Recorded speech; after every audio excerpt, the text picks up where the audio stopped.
All right, folks.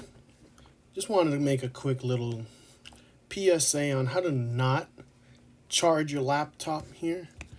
As you see here, I was at the local college today with a friend of mine, and walking with him, this is actually in an auditorium where what you see here is the hallway or a little pathway where people would walk through.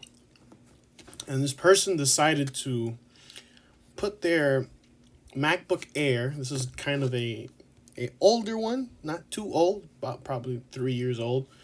And they really needed to charge their laptop. And they decided that this is the only wall outlet that we could find. And we're just going to plug it in and put it on the floor. So this is probably the worst location to put your laptop because one, it's a walkway as you see right here. So I, in fact, almost tripped on it. And let's just say when that happens, nobody is a winner in this case because now you have a broken computer, you have a class where you can't take your notes, and now someone owes someone a lot of money. So the most important takeaway is that this is an entirely preventable disaster, which literally this is just a disaster waiting to happen.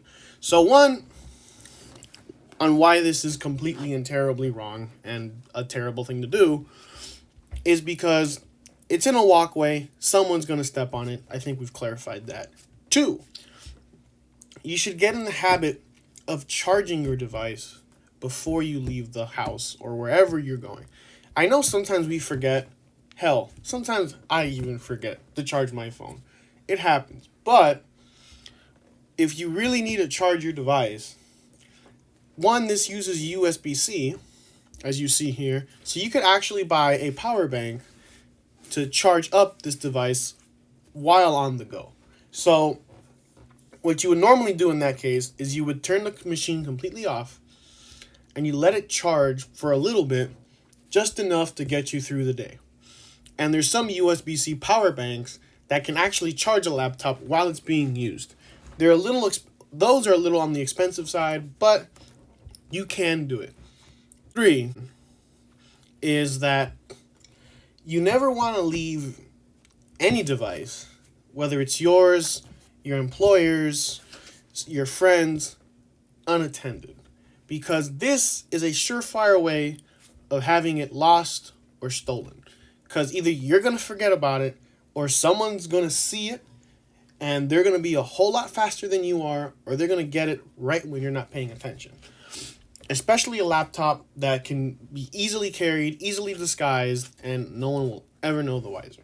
So if you have any important data on it and that data is gone, or even worse, the machine you were logged into it didn't log out, now that person that has your laptop now has all of your data, and if you left it unlocked, now has access to all of your data. So perfect way to get your identity stolen, your pictures taken, important documents leaked out, whatever video that you probably didn't want other people to see of yourself is now in somebody else's hands.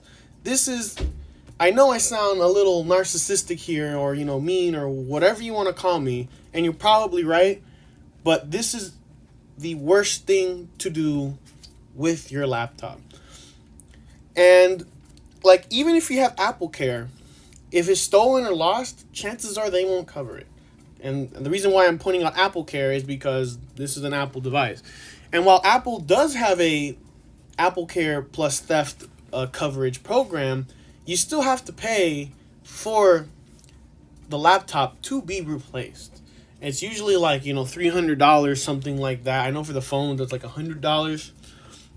But regardless, all of this is super preventable and doesn't need to happen. I also have done videos on how to charge your laptop in a car. I'll link that up here somewhere in the corner on the little icon that pops up out of the corner of your screen on choosing the right one for you. And not only is this laptop a good candidate for that, since it uses USB-C, you actually don't even have to get a dedicated, 12 volt to 120 volt adapter. You could actually get one that has a USB-C already on it. In fact, they make the little cigarette lighter converters that convert the 12 volt into a USB-C power delivery to do that. So you actually don't even have to carry a whole brick with you. You just plug it into your cigarette lighter. It's nice and convenient. It's nice, convenient, out of the way, and discreet.